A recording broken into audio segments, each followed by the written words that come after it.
Hi, everybody. Welcome to this event with Lighthouse and with Eileen Myles. My name is Rosa Campbell. I'm really excited to be doing this. This is so great. I am vaguely a poet and mainly an academic. I have just finished a PhD on a kind of feminist revision of the New York School, including a chapter on Eileen Myles. So there's my credentials, if you will.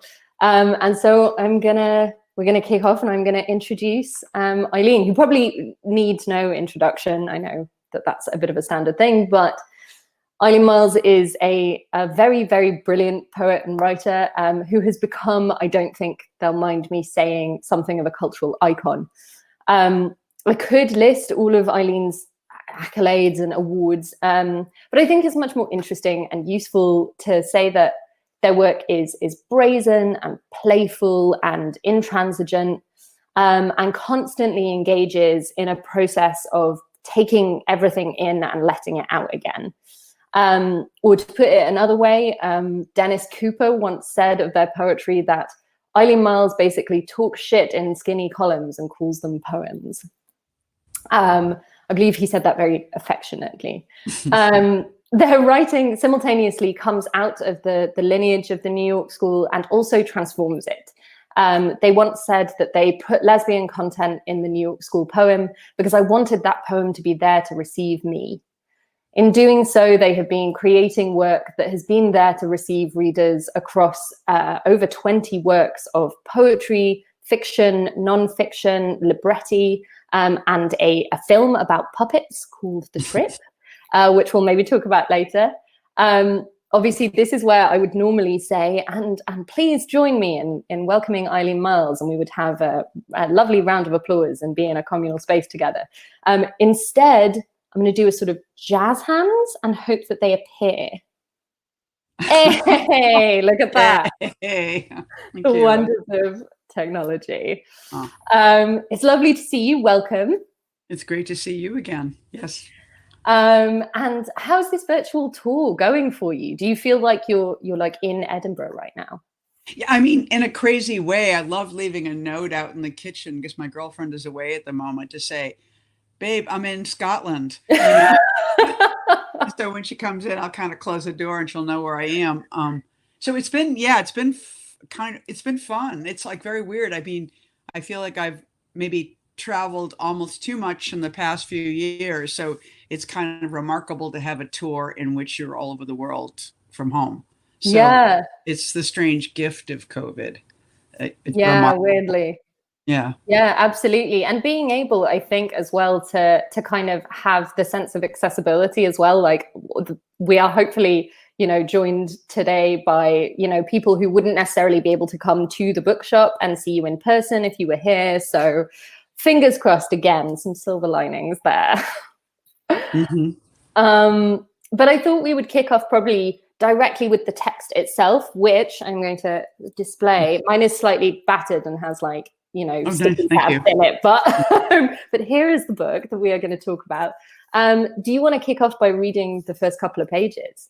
Yeah, we'll totally do that. And I think the book will tell you this, but it's the beginning of it, at least, is the text of a talk that I gave, after which I then owed the publisher the rest of the book, which was the problem of the book. Like I had to suddenly talk about, throughout I had to talk about writing, but I had to keep talking about writing, which I dodged and also returned to. But this is just the beginning, where I was actually on my hind legs at Yale, explaining things.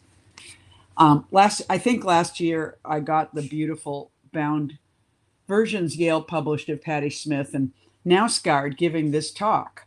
And I sat in a chair in my apartment and I took a look at each of them. And at least as far as the beginnings, both of them sounded like themselves. And I thought, well, I can certainly do that.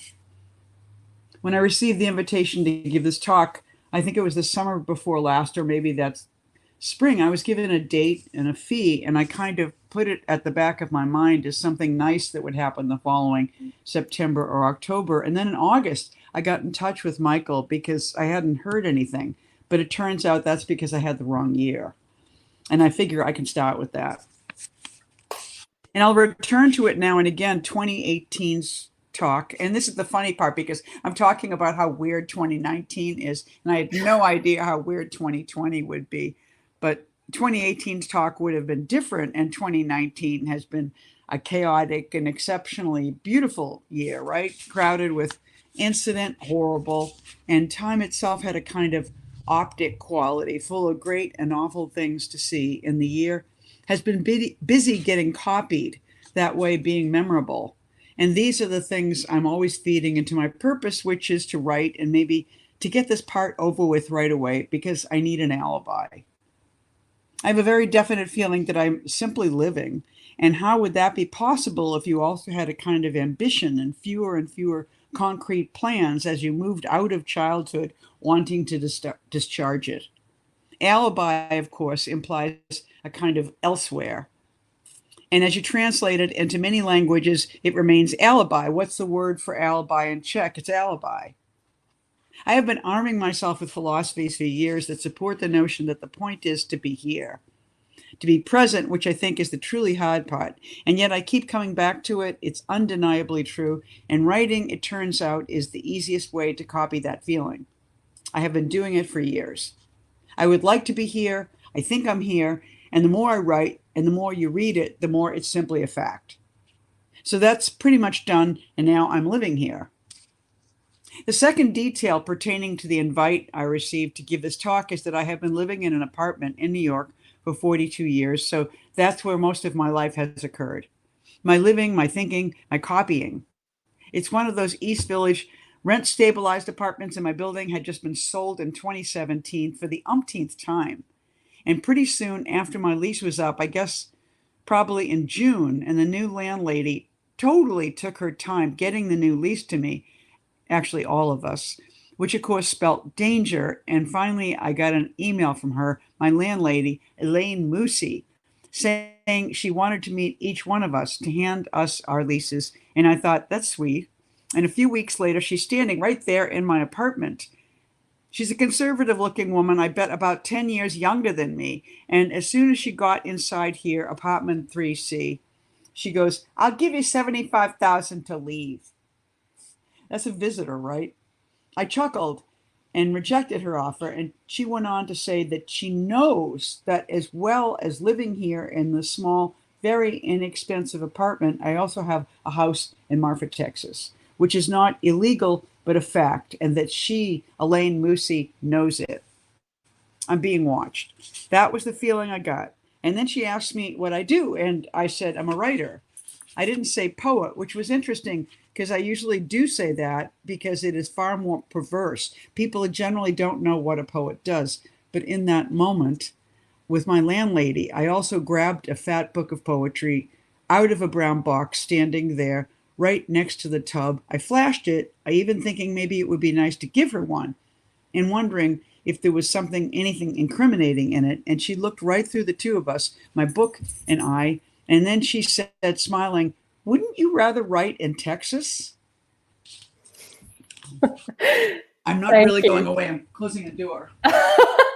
Well, yeah, sure. You've got to close the door onto Scotland. Yes. So alone in Scotland. Alone in Scotland. Okay. Thank you so much for that. That was brilliant. And I thought maybe we'd begin with this relationship between like spoken and written language. Because obviously you're talking about there, like, you know, the thought of being up there on your hind legs and you're, you know, giving this talk. And as you were reading, I was thinking about that sort of circular movement between the, you know, the writing of a text in order to deliver it, but then that text being retranscribed, turned into a book, and now you're re-delivering it like again. Exactly. So I just wondered if you could talk a bit about that and a bit about maybe like the importance of vernacular in your writing. Yeah, I mean, I feel like, yeah, exactly what you describe. I feel like this book, and I think you said it in some manner in the introduction, that this book, in a weird way, very much is exactly what I do and all I do, which is this strange experience of flowing in and out of the text and really trying to weigh the two states of being and being copied or being transformed in into words. I think it's a kind of extraction, and then it's also a kind of saving. So all these things are kind of happening together. And even, I don't know where this goes, but it even text, weirdly, you have this whole rich world, and then you kind of almost squeeze the water out and the air out and the light out, and it becomes this flat two-dimensional thing, so that it even is kind of creating a kind of blindness, and the complete absence of the world, and a negation. So it's very peculiar. I'm not sure I remember the last part of your question, or what. I guess just about spoken language. I mean, when I hear you read this, there's so much of you in it, in the sense that like there's this sort of ineffable like Eileen Mylesness to it that is there both on the page and when you speak it, and it sounds so natural when you speak it. It doesn't sound like, it feels like the two do have that kind of flowingness between them. Right. Well, I think too, when I first started writing, because I didn't quite know how to get permission to be a poet or a writer, I thought when I was in college, I took an undergraduate writing class, and there were just these dudes that would just read these awful poems, and they were just so full of themselves. And I was like so embarrassed and shy about my work. And I just didn't even know how they could presume that would be theirs. And they, there was like an invisible crown of some sort, And so I think one of the deals I made with, I don't know, God and nature and literature and myself in the beginning was that if the writing just seemed like me, I mean, it's just almost the reverse on what I'm saying here. If it seemed like I wasn't doing anything, I was just being me, then I could write. If the writing was a performance of self on the page, then I could enact it, and nobody would sort of catch me doing something that was pretentious in some way. And so there's this deliberate humility, I suppose, which I think vernacular is, which then is kind of the way that is the route that I took towards this thing that seems very grand and magnificent, and is an exalted thing I wanted, which was to be a writer a maker of books, a writer of literature, Yeah, it is almost the exact opposite of pretentiousness to just write the way that you talk, write the way in that conversational way that isn't, a kind of, because there is a sense that obviously what you are doing is crafting something. You are kind of being an artist, and yet at the same time, there's this kind of like nonchalance to it that feels very non-crafted and very, as you say, kind of humble in a sense, because it's just like the way you would talk as well. Right. And I think to me, the what in fact makes it finally an avant-garde practice, though I hadn't thought about it this when I began, was that, you look at Gertrude Stein, it's just a voice print in so many ways, so much of her writing. And so when one writes, or even when one speaks, you drop words all the time. There's just this inherent, incompletion in vernacular, which is part of its charm, because the body is there. And so many things don't need, the reporter is standing in front of the fire, and they don't have to go, there's a fire right there. We've got the video, and so they're kind of enacting response in a way. And that's part of what's going on. And that's part of what vernacular does, is it leaves room for the body. And so even as you're cobbling and styling the text, you have to remember to do that, to not be so thorough, and then it's weird, of course, because then you'll be, as a writer who then gets written about, I'll get written about as if I'm sort of a simpleton, when, as you know, there's nothing more common, there's nothing more hard. And I think I say this in here someplace, which the fiction of this work is ease. There's nothing actually, it's sure it's easy, but then is there gets to be more and more and more you're cobbling ease, which is something very different from something. Absolutely. I remember in like magazines way back when I was like a teenager, one of the things that would get talked about was that like effortless, like celebrity style or whatever. And it feels like in some sense your work kind of enacts that, right? This kind of like it appears effortless, but actually the amount of behind the scenes that is going on in order to create and craft that effortlessness is kind of shrouded a little bit. Yeah, because nobody, the thing is, you can't presume you're really making work for people who aren't you. And you can't presume that everybody has all the time in the world. And so you're constantly jumping in a work, no matter whether it's a short work or a long work, because you can't expect them to take all that time to go all around the world to get to each next point. You have to make huge cuts and huge leaps and make it look like you didn't do that. Yeah. And therein lies the skill. Yeah. Yeah, which TV and movies do all the time so beautifully.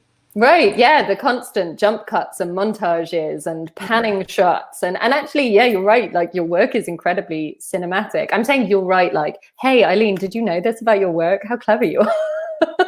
You're very cinematic. So you talk in this book about this idea of copying, which I found really interesting. And, kind of one of the things you suggest is that to be a writer or to be an artist is to try and copy, especially a feeling, but also a copying of the self, perhaps. And you call it at one point a form of loving the world. Could you talk a bit more about that?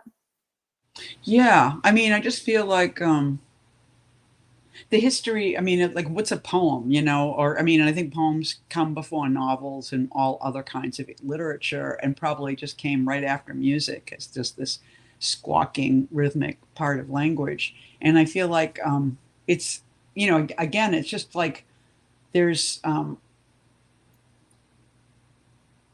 this feeling, and there's all this, like if somebody were dancing and they were making a text to go with it, they wouldn't be, I'm going to say a word for every single movement that I make. You would just be like, just deciding where to put your squawks. And if you were going to write a dance piece, or if you were going to write a score for a dance piece and the only word you had to use was peep, you would just be like, they'd be dancing and you would peep, peep, peep. Peep, peep, peep. And what you'd really be doing in a way is copying the dance. You'd be kind of, it's a score in a way. It's sort of like, years ago, a dancer asked me if I would write a score for her piece. And I was like, oh my God, what does that mean? And she didn't mean covering. She meant almost like annotating, but it's in a way you're trying to, I mean, nobody teach. I mean, we have MFA programs. We have all these ways that writers are taught, but there's no studio, and so much of my young practice, well, both there was a writing exercise in which somebody was reading from a text, and you would take words from it. You would make a pastiche, which is copying. She was reading Keats. She was reading this is Alice Notley. I was about to say, was it Alice? Yeah, she was reading a South Pole expedition narrative, and we were just taking words out of it. So we were copying, but we were copying badly. We were copying incompletely, and so that it would wind up being the shape of our passion or the shape of our interest. And it's just like, I think all writing, it's sort of like you pick something and you pick it on the basis of it being something you're excited, something you want to pay attention to, something you worship, something you're devoted. I mean, love poetry exists because of the nature of incantation and devotion. You don't want to keep looking at something and memorializing it unless you want it in some way, so there is this inherent love in the practice, I think, of looking at the world and wanting to say, yeah, peep, peep, peep, peep, peep. It's just like, you just have to, you go because it moves you. Yeah, totally. And that's really interesting to think of, the world as the text that Alice Notley is reading from, and the poets as the people sat there being like, oh, I like that bit. I'll have that. I'll pay attention to that. I'll make it something else. Like, it's really interesting. And at that relationship, though, between the kind of the poet and the art that gets created, it's sort of complicated by the way that memory functions, right? And you've talked and written previously about how you sometimes feel that that you have become redundant because you put everything in your work. And I was thinking about that the other day, actually, because I was talking right before the US election to a friend who was like, oh, you're going to stay up, whatever. And I was like, oh God, no, I did that last time. And it was terrible. And like, I remember walking home at 6 a.m. and it was just like the most miserable walk of my life. And And my friend was like, oh yeah, I know all about that because I read the poem about it. And you know, when you just think like, oh God, like I have no original thoughts or ideas that I haven't already given to the world or like put out somewhere. So I wondered if you could explain kind of how you handle that relationship between, I think in this book you say that like poems are not just part of your brain, but they are how you have a brain. Right. And I wondered if you could just maybe expand on that a bit. Huh. Yeah, I mean, in a way, I suppose, I mean, a brain is probably how you're organizing the world and how you're receiving it and stuff. But it's also, but it's, yeah, but it's truly, it's like, how do you, I feel like a brain is kind of what you leave too. You know, it's sort of like there's almost, you know, there's nothing weirder than thinking about these museums where there's Napoleon's brain, there's Goethe's brain, you know, and it's just like truer is the fact of the book on the shelf that they left or they made, you know. And so I think it winds up being kind of a, I mean, I love I don't know who it is, maybe which feminist écriture person who likened writing to slime, you know, to be this thing that this kind of greasy trail that we leave. But indeed it is that, you know, it's like it's always something we left. It always is the thing that we kind of don't think anymore, you know. And I think that's too the riddle of, you know, you write something, you work on it for so long, everybody knows by the time you get to an end of a book, you're so sick of it. You were like, oh, you know, I don't want to. And then as your reward for being successful is that you have to go and read from it, you know? And it's just kind of the challenge is strangely to kind of fall in love with, I mean, that's where rhythm comes in, right? Because if you didn't make it with some rhythm, then even you would be like, oh, I don't want to read, you know. It's just, and it's hopefully the pulse is the, you know, it's weird. I think there's a artist that I've become interested in lately, a Native American artist named Sky Hopinka. And this guy makes videos and does drawings and is very interested in poetry. And I think he's the son of a dancer and a singer, you know, and just a line that came through. I mean, you could search him. There's a nice piece about him in the New York Times, and you can even see a video of his, which is pretty great. But he has this line, which is the singer, I think his dad said it, or the singer makes the dancer dance, you know. It's sort of like the purpose of singing is to make something move, which is such a beautiful thought, you know. But I think in this kind of self-immolation practice that we're describing, or, you know, like, or if you need to re-inhabit your own work, you wind up being the dancer too. And so you almost need to make text that you would want to dance to, you know. Well, I hope you're enjoying dancing to this text, I suppose, as your reward for the success of it. But I also kind of wanted to ask about that sense of, you know, if you're thinking about copying and documentary and reportage or whatever, you know, that means in the most kind of fundamental sense that you are writing about yourself. And you've kind of said that, like, unlike the first generation New York School men, you know, O'Hara, Ashbery, Schuyler, you said, like, my dirty secret has always been that, of course, it's actually about me, you know, because they had that kind of slightly new critical distance. And I'm interested in that sense of the dirty secret. What is it that you think is kind of dirty about personal poetry that admits that it is about the self? Oh, I think that presumption is sort of everywhere, that the autobiographical is a little bit tawdry or obscene or common, that you wouldn't, you know, objectivity is still, you know, raised and subjectivity is sort of lowered. And I mean, obviously it's an old-fashioned thought. It doesn't make any sense. And it's just like, there is no what could objectivity be? I think scientists have, you know, through, you know, physics and the uncertainty principle and all that, we know that the observer changes the experiment as soon as they watch it. So there is no experiment and there's no distance between. So these things are absolutely true. And so I think in many ways, the point really is that what's dirty is that we're more sophisticated than the past. It's sort of like, I say dirty as kind of it's camping on a fact of what I know to be true, that they were sort of old fashioned, that they were, because even when you said it kind of, I think you said new criticism, you sort of suggested that the New York school would be tainted by new criticism. But of course it was. People loved Wallace Stevens. People loved this notion of art and life being separate on some level. And no matter how much the poem is about me and my friends, it's art. It's not life. Yeah. And again, I think that art is obviously something, it's like spinning a pot. It's something we make in life.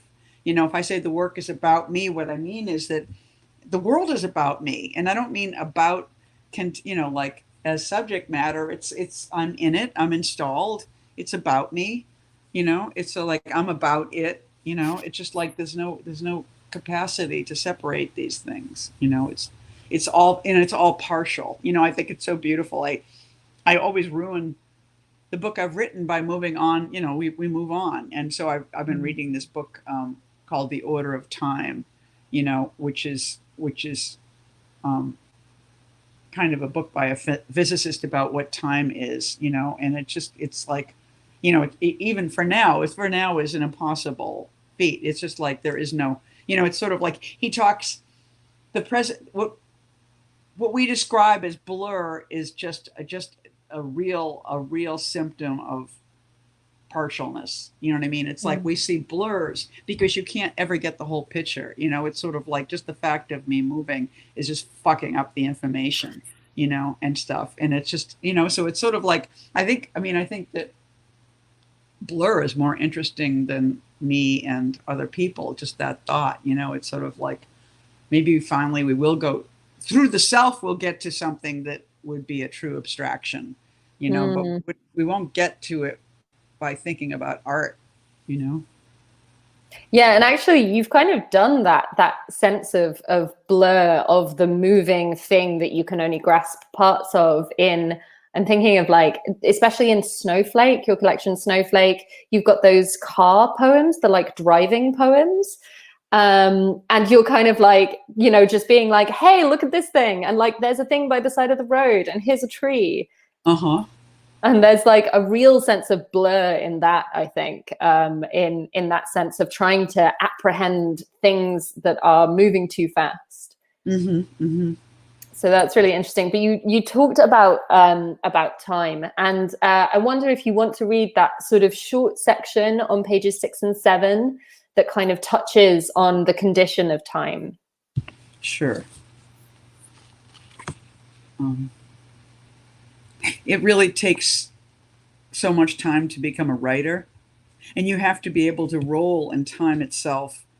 That was my experience. It seems to me like a dog likes to roll in dead fish at the beach, or a dog, my dog, stands in the shit of a stable underneath the body of a horse, trembling, and feels awe. Because there's so much shit and there's so much horse. But if you're somebody that wants to do that with your life, which is just waste your time moment to moment. It's great. I thought, I will waste it being a poet. I threw the gauntlet down, and what happened after that was nothing, and nothing is where I work. I'll get to the why of it. I think literature is wasted time. I don't think there's anything good about it. It's not a moral project, except in this profound aspect of wasting time. I have had this adventure in all of these ways. It's the great adventure of our time.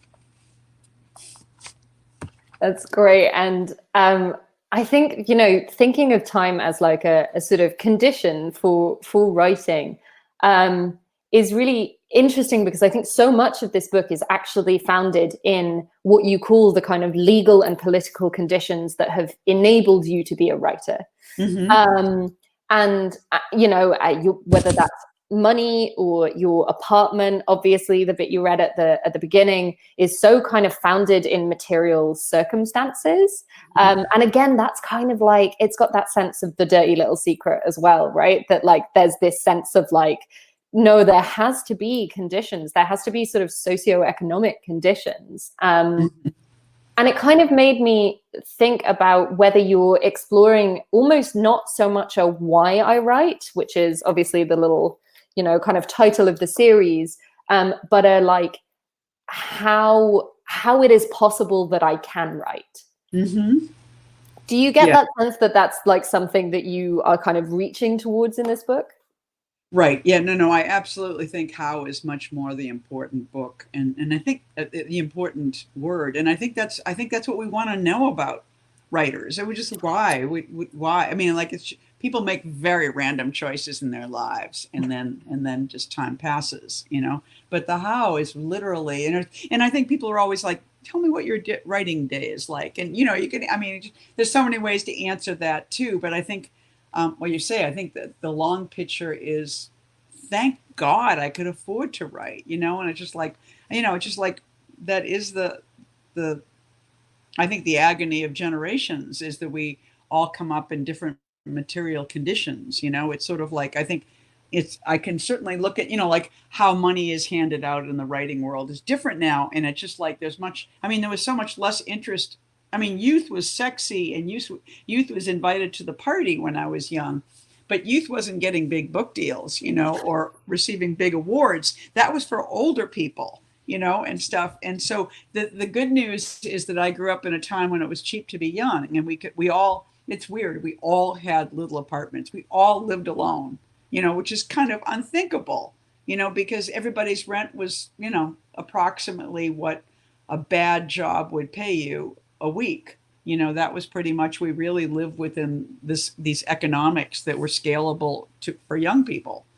But and sort of like, and wound up in a world where I think young people, but very privileged young people, can be wildly awarded, and celebrated in a literary world that is very interested in the next hot thing, So it's like I grew up in such a different time. And I think it behooved me, rather than to say, it wasn't like, when I was a kid, but to really describe what that looked like, felt like, means in time. Even in the time since I wrote this book, published this book, I mention my next door neighbor, this family of like 6 people who lived in the space that I lived in.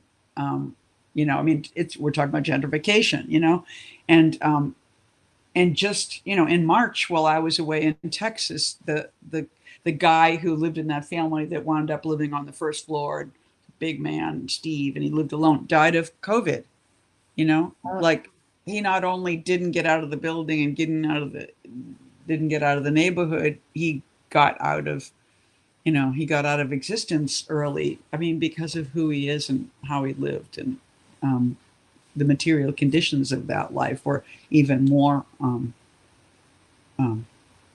I don't know the word even, but more, his existence was more contained and more sparse, so it's like my studio contains so many, the story changes, the story keeps changing, Yeah, totally. And I mean, I really, it's something that I've always loved about your work, is how rooted it is kind of unbelievably in that one apartment. Because you've lived there since 1977, you were the beneficiary of a rent stabilization. And then it becomes this like incredible, both kind of emotionally evocative place.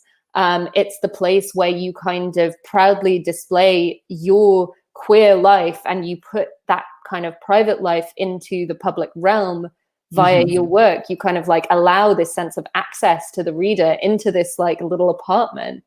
And I mean, how much do you think that that's an important thing for perhaps especially a queer writer to do? I'm not sure I understand how important which is to do.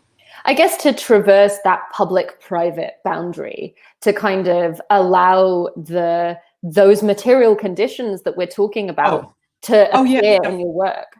Yeah, I mean, yes, I think it's really important because it's dirty, because it's dirty. In my apartment, I actually have my apartment cleaned once a month by another wonderful queer artist, but I mean, even though it's funny, I never I don't think I ever say what my rent is. I keep saying it's very low because that just for some reason that just seems like an unimportant detail. It was the way of it rather than the what of it. But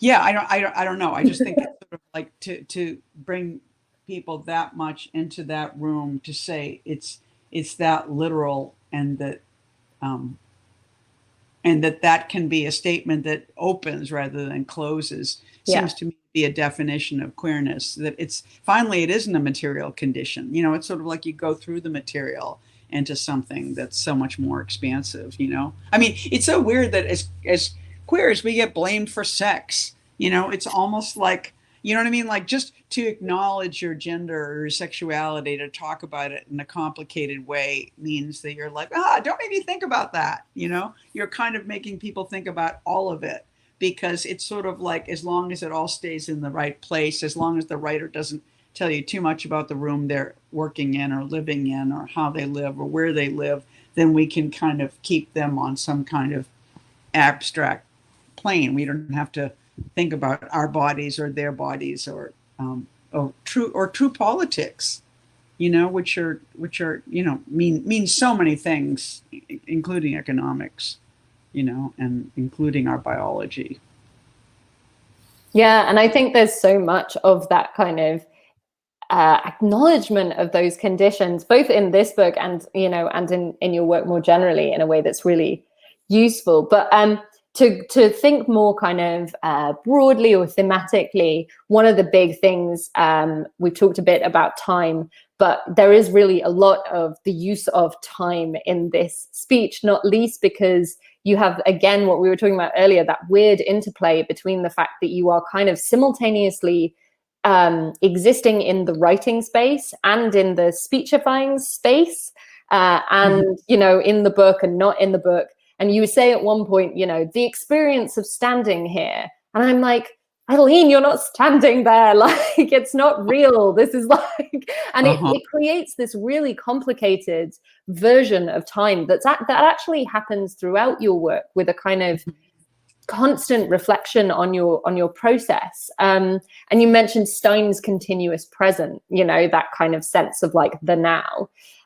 So I wondered, you know, if you could talk a bit about your relationship to time more generally, but also in particular that sense of the continuous present, and perhaps why you wanted to name the book For Now.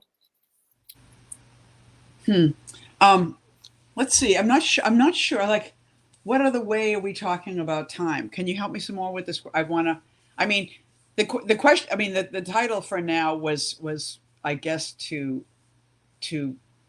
underline the fleetingness of the project, you know, and even, you know, because I knew that it would first encapsulate this experience of standing in front of these people, that I was a little bit intimidated by too. It's sort of like these institutions that I have not been embraced by, and then in some ways are becoming embraced or encased or embalmed by, you know, or just ones that that are not my home. They're not where I come from, you know. And so there's a way in which to say For Now is a shrug, you know, that this is just Right.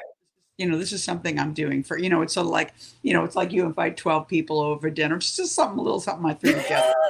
Now this is, eat this, you know? Right, like you don't have to commit to this as some kind of stance. Yeah, yeah. So there's a big underplaying, you know, but of course, you know, these are such huge words, you know, and so again, I think it's sort of like shrugging your way into grandiosity, you know. But the larger sense of time, I'm not sure I understood what were you thinking? I guess just thinking about that continuous present, that sense in which your work always kind of chronicles its own making, you know, like you're always commenting on the process of writing and therefore always existing in the present moment. Yeah, I just don't have anything better to do, honestly. It's, you know, in a way, I just feel like, you know, from my earliest, I always wanted to get the fuck out of here. I just always wanted to like vacate this place and go to another, get on a rocket ship, leave this planet, become a person that gets in a bathysphere and goes to the bottom of the ocean. All the kinds of flight and escape were the most exciting options for what one would do with their life. I wanted to flee. I wanted to go to, I don't know, whether it was the visual of what these places offered or the entrapment I felt in. I mean, that's the irony of this too. I mean, I grew up in a house. I lived in the same house from 3 to 21, actually. I did not move for 18 years. And I was endlessly envious of people and families that moved. And, but there was a little vacation in the summer, but not much. We were at 33 Swan Place for all that time, and I weirdly, beyond reproducing it, I doubled it as an adult living in this little, so there's a part of me that's deeply fixed. But I feel like what I strangely, when I started to write, the last thing I thought about, I mean, now I'm interested in the fantastic and theosophy and other, I realized that it's just like, once you know how to write about the city, you can write about the country. Once you can write about the earth, you can write about Mars, it's sort of, but I think my first impulse as a writer, though, was completely to try. I think the flip side of fantastic is, and I don't even know what the right is for now, is just to say exactly, is to inventory in a way, because in part it's a desire to get out, like how do you blast off? You go 10, 9, 8, 7, 6, 5, like a repetitive, iterative gestures create ecstasy. I'm trying to get out. I'm jacking off in a way by using. I was going to ask whether you were going to go there with that metaphor, but you clearly are. It's like by using the absolute details of the world. It's sort of like it is what ecstasy means. It's sort of like it is what poetry and dance and repetition. It's sort of like, it's why when you were a kid, you would take a word like taxi cabs and jump up and down and say taxi cab, until the word became nonsense. We were so interested in distortion and in ecstasy as children. It was just normal to want to go into altered states, but you reach them through this state, and so I feel like in a way I've just been engaged in a long liftoff, that then I did discover that it's actually not so much harder to write about fantastic things. And even from this space, their adjacency takes you really fantastic places, and the world of the unreal. I mean, unreal things happened to me in the mundane house where I grew up, and they still seem to happen in my connections with people in my lives and what's going on out the window. And, so with this, there's so much fantastic right here. Which is a very pleasant and an uplifting thought. And thinking about childhood and lifting off, I think that segues totally seamlessly into, this is really good, we didn't even plan it, into the kind of section towards the end of the book, with the image of the cycling. So with the image of the which? Cycling, right? You've got sure. From about page 67. Yeah. And like kind of, you said you wanted to maybe read up to or through to page 72. Yeah, why don't I'll skip around a bit. Yeah, sure, do whatever. Yeah, I think of writing at best as always quickly darting off into what it does, the horizon of the practice, that out there. And even if the subject is me, it still feels that way. I'm gone, necessarily. What I wonder a lot is why everyone who reads doesn't start writing at some point. It just seems like the obvious nervous response. They all want to, many do. Bruce, who just put in the electrical panel for the little house, told me his wife writes. She's been working on one for 10 years, he chuckles. That's nothing, I smile back, and I hand him a copy of my dog book. What's your wife's name? Joy. It's like when my father taught me to ride a bike. He had his left hand on the crossbar and the other on my back, and I held on to the steering wheel. "Keep pedaling," he yelled, and suddenly I was darting into the future and my father was gone. I was riding by myself. So I am. Nobody would think that was a sad moment. In fact, so many of the most exhilarated moments of freedom in my life early on were with him, bunched up on the floor of the roller coaster, holding onto my father's legs and feet, screaming. But the next time I sat up. I was young, but I thought, if this is my death, I want to see it. And what I saw was the world, which is where we are, and maybe we can change our pace for the moment. And that, I mean, I am gonna go further, but what's so funny was when I was writing this, I could not figure out how to get from that point to where I was going. And then suddenly I thought, no, just be the MC. And maybe we should change our pace now. I thought, just say it, and then you can do it, you know? So it seems like as a writing trick, the obvious is always really, and so I jump ahead now. Like the moment I was suddenly pedaling madly now was occurring in the writing of a book, which I think of as a network of smaller and bigger rotations, producing a realistic thing, a state, a place, something anonymous and still that actually becomes porous. And now other things, i.e. other texts and pictures, can also migrate in and become citizens of the world of the book. These outer texts becoming inner produce kind of a bump, like I referred to in sound recording before. You can tell by the different fabric of this writing or assertion that it's definitely not from here, but that difference makes here real. In a way, I think it's when writing becomes a political act, reversing the in and out. And that's what I want a lot or most in writing. It's when I'm alive. It's not my writing, I'm a puppet, but my own puppet. I think I've made it clear that I never wanted to be a writer because I hadn't seen one before. It partly explains the phenomena of the book Little Women. There's a female writer inside and outside the book. It proposes for a moment that the female writer is real. Well, I think that is a really great moment to go to audience questions, which, yeah, I know, which are possible in this world. To let our audience know, you can ask a question in the Ask a Question box, and then you can upvote questions that you think should be answered. I know, wild, what a thing. So, Serena asks, hi, Eileen, little love heart. How do you cope with creating continuity in your work? For me, when I write something I like, but then everything that follows feels like an imitation of that thing that I wrote and that I liked.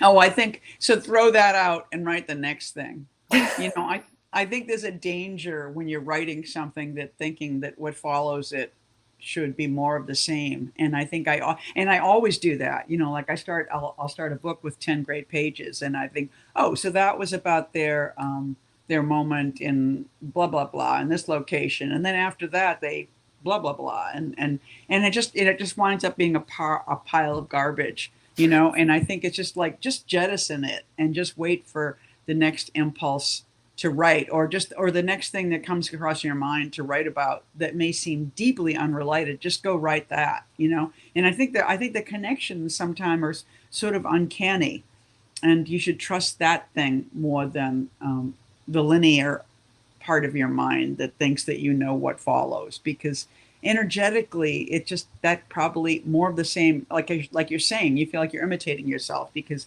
what follows doesn't follow, you know. And I think that's, you know, you want to take a leap. It's like a yoga class. It's sort of like after downward dog, you kind of have to, you know, move your butt back and do. Got to be in a different position. Absolutely, because you're stretching all the time, and that's what keeps the class moving, you know. Great. We have a question from Aideen, who is a very dear friend of mine, actually, who I believe I can take credit for introducing to your work. They came with me to your event when you spoke in Glasgow or in Moore.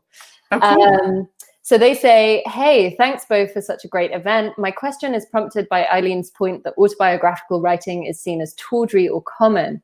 How do you feel about poetic craft needing an objective correlative? Is it possible not to depersonalize, but repersonalize poetry that is still art? God, I'm not sure I even understand that question. It's sort of like, what do you, can you ad-lib that a little bit? What do you think? What do you think? Sure, I can try and ad-lib a bit. So I think one of the things that they're talking about is actually it's a T.S. Eliot thing, the objective correlative. I know, and I honestly say I always forget what that even means. Right, I know. Well, it's because it's such an obscure phrase, like, and I think, correlative. Yeah, I think the idea is like if you create the circumstances to, like, if you present enough of the right images, that your reader is then going to feel the feeling that you want them to feel because those images kind of create it in the person. That, I think, is what the objective correlative is. So I think what Eileen is asking is, like, in terms of autobiographical writing, maybe, how do you recreate, I guess, the feelings that you're feeling in someone else?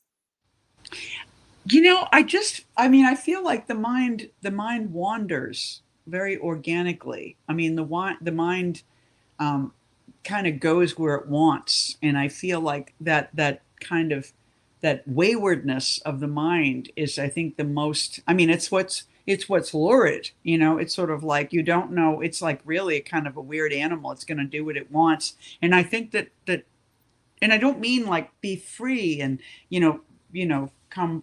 But I think that to actually become attentive to the movements of your own mind will lead you to the juicy parts of your own consciousness, and those parts that are most infused with your own active attention and imagination are the things that other people will very automatically also kind of belly up to as readers and consumers. You know, it's sort of like I don't know what the operation is. I mean, it's sort of like again and again, what was T.S. Eliot trying to say? But I do think I know that this thing is uncannily true, that if you actually say what you're actually thinking, that it will strangely have a resonance with the people in the room. And I think that's true about readership too. It's sort of like, I think part of, quote, like writing and without really knowing where you're going with the writing,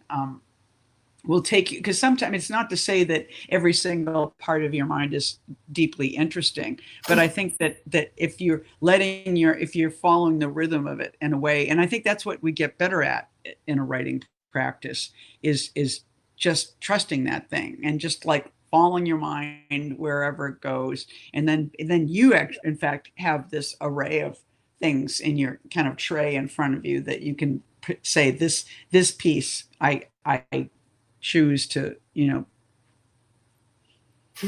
include in my arrangement of what I'm presenting. Yeah. I just think that there's something very uncanny, in the same way that that you get these messages. You were like, somebody was like, I was just thinking about you, and you were like, wow, I was just thinking about you. And I just think there's I don't know what the movement of this thing is. I don't know what this conveyor belt is, but I think that we're all on it. And I think that it's sort of like the more you kind of like trying, I mean, it's attention. That's what Buddhist practice is about. It's sort of like trying to be, the more you empty the mind, the more the mind starts to direct you and in order your existence. Right. And the more you kind of pay attention, the more that other people will pay attention, I suppose, or hopefully pull the same kind of feelings from these things that you're paying attention to, I guess.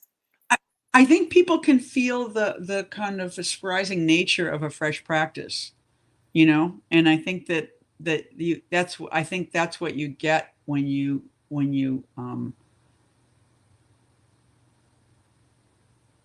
you're fearless about small things and large things, if you don't operate out of a hierarchy mentally in terms of what you think are things worth regarding,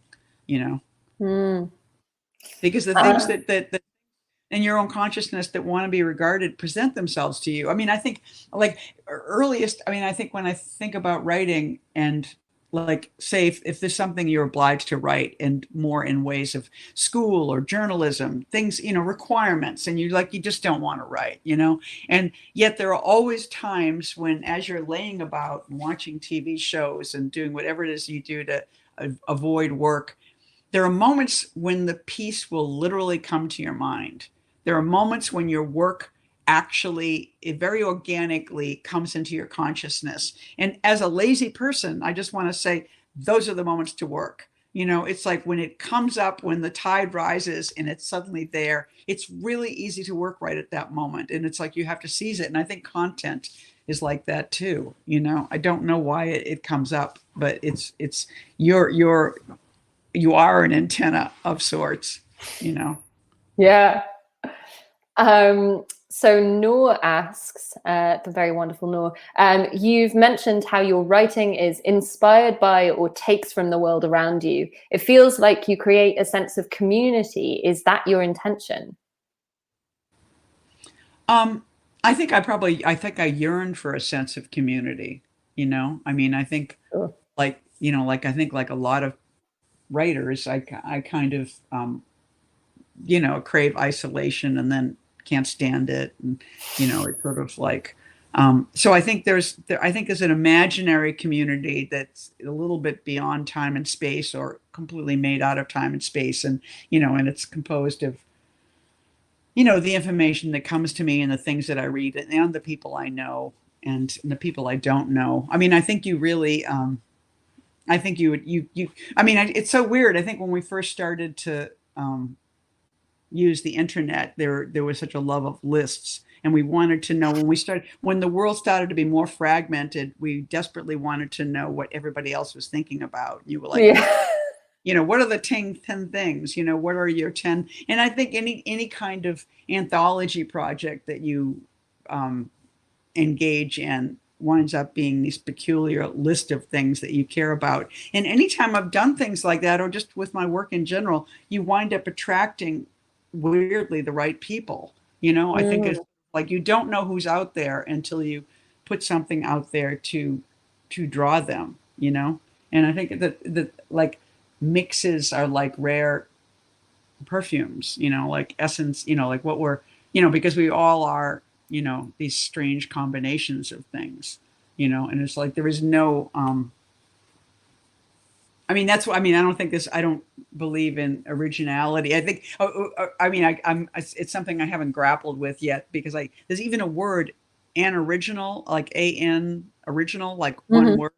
And I think it might even come out of Heidegger, but it's sort of to suggest that what's original is a plurality. There's no singular original. Everything we begin with is composed of. It's like, and even in so a friend of mine is studying Judaism right now, and it's just like the word for God is actually plural. Like they made it be male, but it's not male; it's plural. So I Yeah. think we're out there. We're connected in this kind of. Yeah, I won't finish that.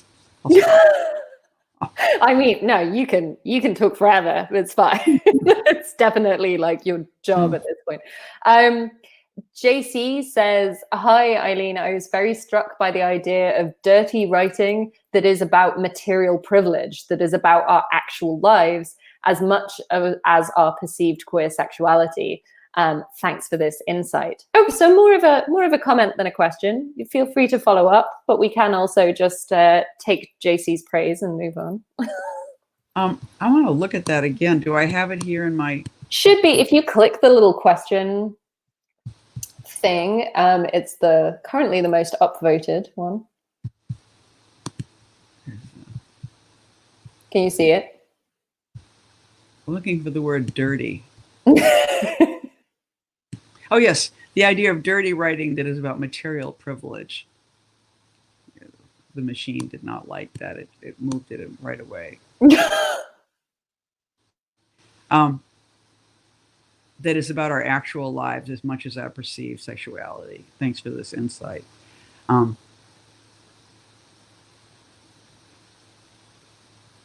Yeah, Well, I you know, don't I know whether mean, you want to. yeah. I don't know. I mean, I just think that it's just endlessly interesting about what's dirty. Money is dirty. Names are dirty. Using your own name is dirty. You know, using your actual literal setting, your literal. I mean, it's just like it's so strange to this presumption. There's some generality that is purer than the Right. particularity that is us. You know. Um, There's a weird amount of, it's really about like embarrassment and shame. I feel like that there's some sense of like we should all just be kind of like pretending that we don't exist in some way, or at least in art. yeah. And yeah, it is a very interesting thing that, you know, that your work, and you know, and the work of many others, but that your work makes space for that it makes space for the kind of the sort of embarrassing stuff, the stuff that perhaps isn't supposed to be part of high art, Right, and because kind the of thing is, breaking down that. high art needs to have traveled away from the self, away from the name, away from this place. People need to feel the distance, and if they don't feel the distance, then they think, "What? You're just lying there, a lump of details." You know, the arrangement somehow is hard to see when the location is local. You know, it's like what's given can't be interesting. You know, and that's just not true. Hey, I got to ask a question right now, which is Oh how yeah. many I'm not anxious to go, but I do see that I only have 7% of my battery, and Oh I see yeah. how long are we go? How much longer are we going? Should I run and get a cord, or we? Well, I mean, technically, 9:30 is kind of what we said.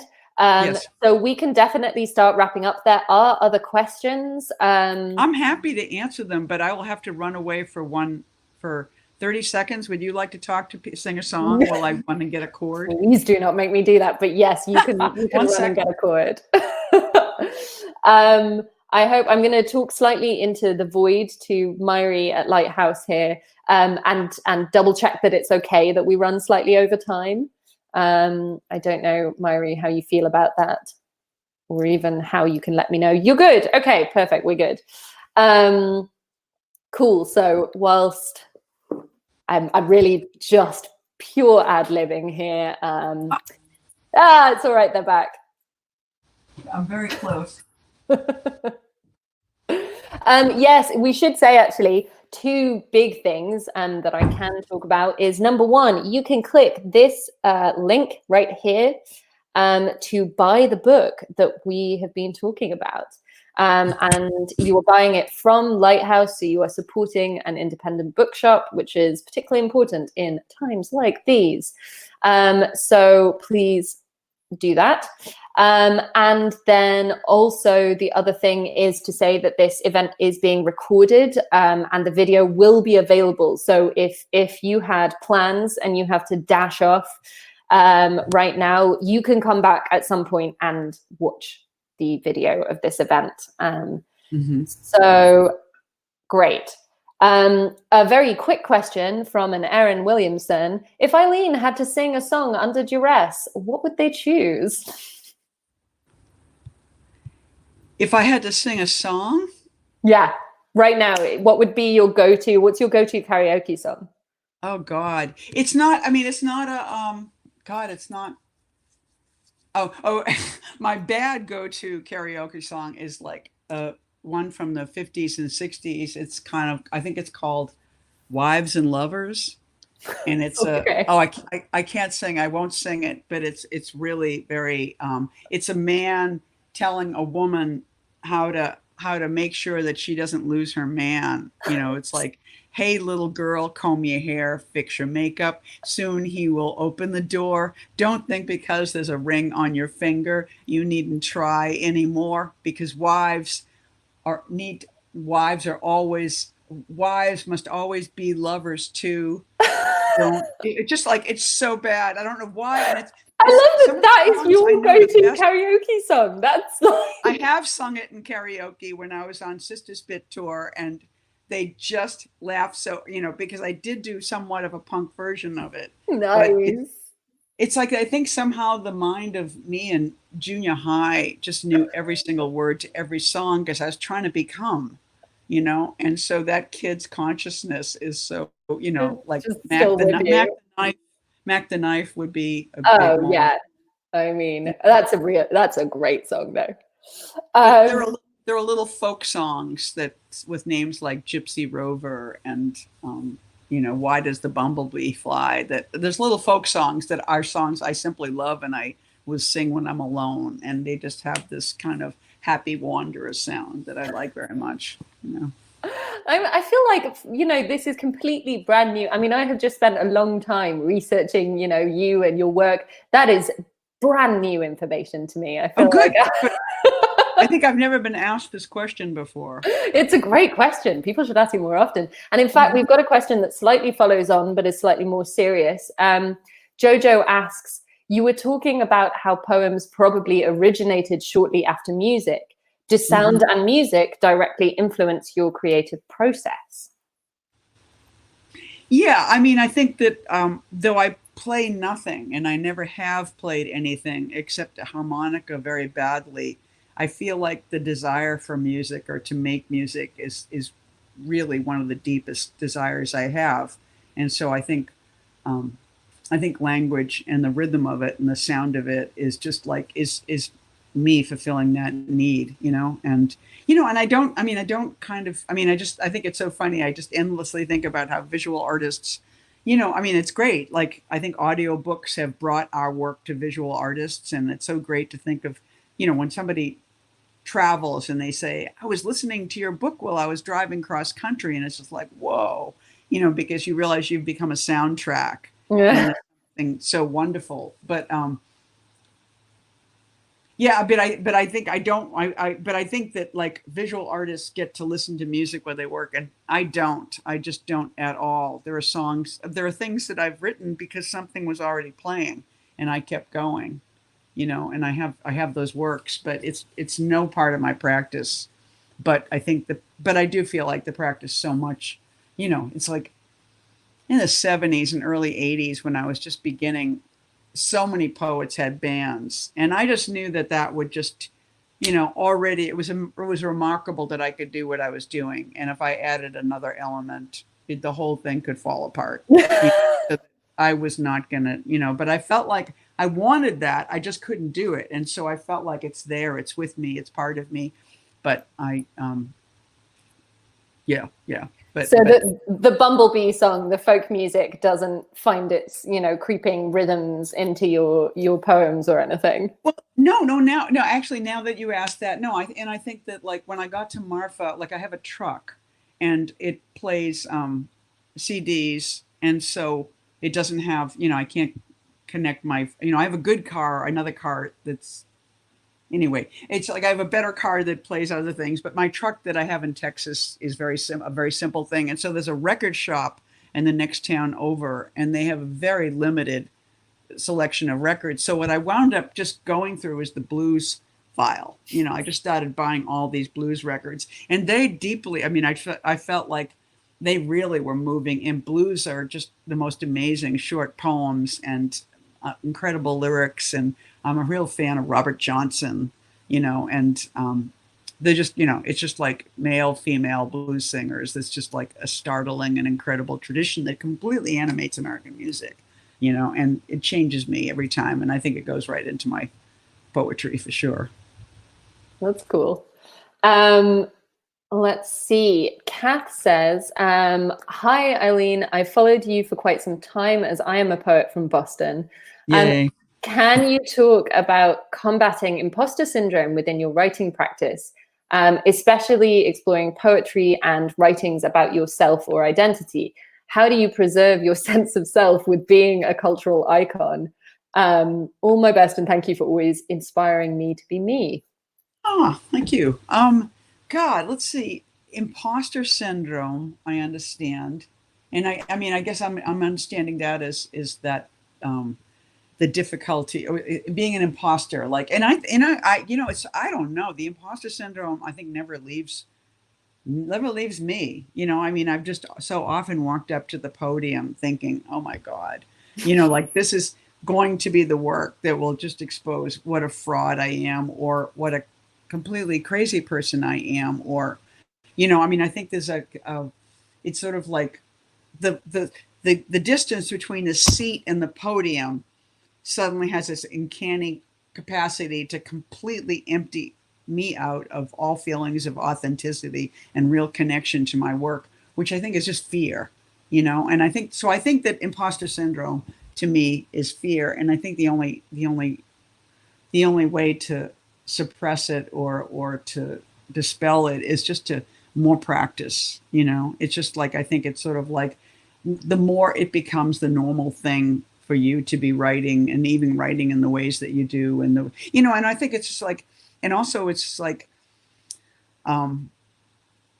exploring poetry. I mean, I do think that weirdly the way to dispel critical feelings about the self and writings using the self and identity is just to read the work of more people who kind of do the same thing. I mean, it's just like, I think if you're writing a narrative about yourself and you want to unload it, I think that I don't know how to say this, is to bring in another self. You know what I mean? Like make a double, and I just like, it's like, I just always think of my friend Bruce Benderson, who wrote a great book called The Romanian.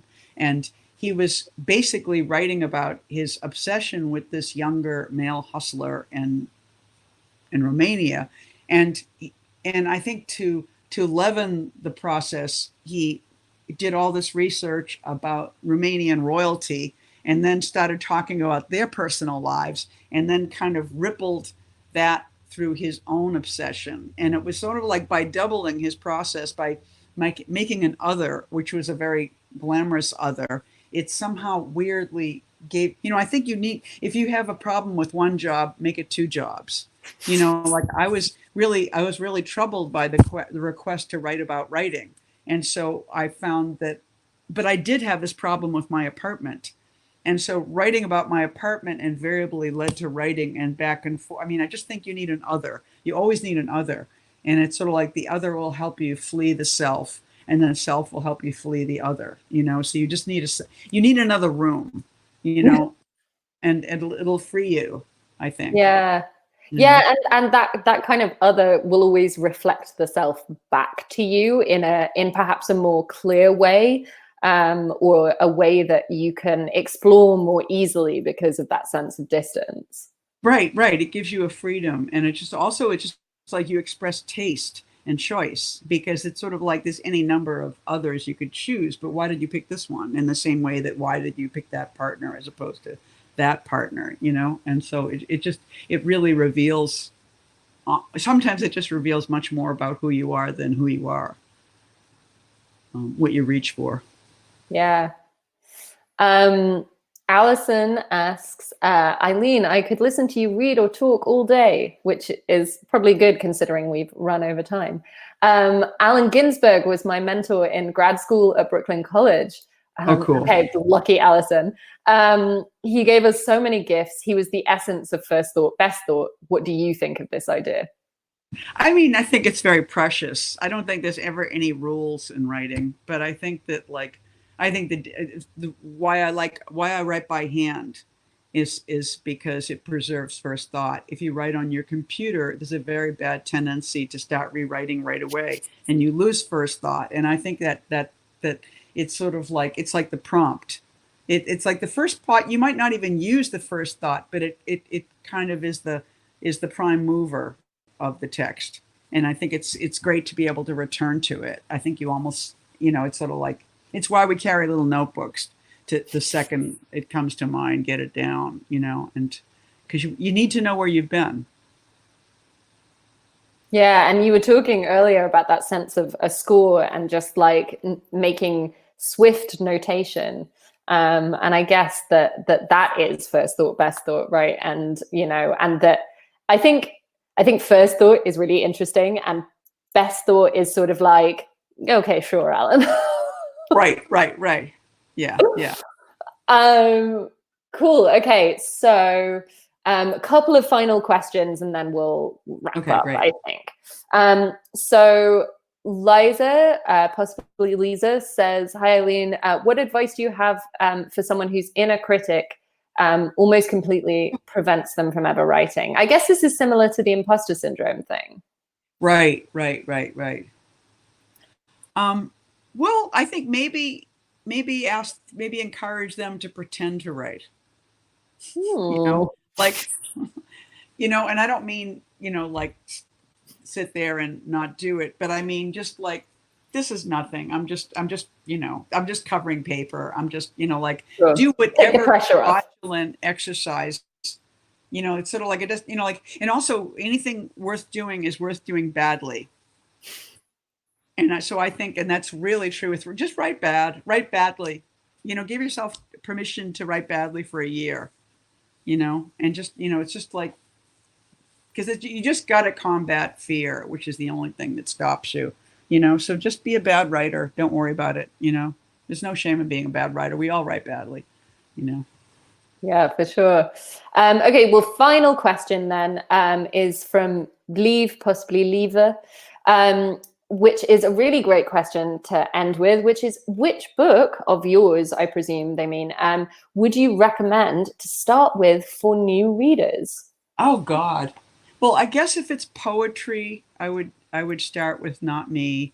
And if it was prose, it would be Chelsea Girls. It's pretty easy. I think those, so, I don't know. I mean, they're kind of crowd pleaser. A weirder answer would be Cool for You for prose, and A Sorry Tree for poetry, just because those are slightly weirder ones and books that I'm proud of and think are really good and are less known, you know. So if you want to be a weirdo, go there, you know.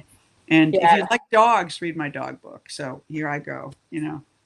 I can highly recommend all of those. I can also recommend, if you want more of a kind of overview of Eileen's poetry, then their New and Selected is obviously a very good kind of dipping pot. You once referred to it as like a thrift shop of your poetry. Right. And it's got a great title, which is I Must Be Living Twice. I think that's right. Which actually, comes around to a lot of the stuff that we've talked about this evening, this afternoon for you. And so all there is left to say really is thank you so much for being here. It's been really great chatting to you. Rosa, thank you so much. And you underplay yourself as a poet. You didn't mention, I mean, your bio, you don't, you know, promote your poetry. Your work is great, and I'd be happy to read it. But thank you so much. It's really great to see you, and thank you guys. I love being in Scotland with you or wherever we are.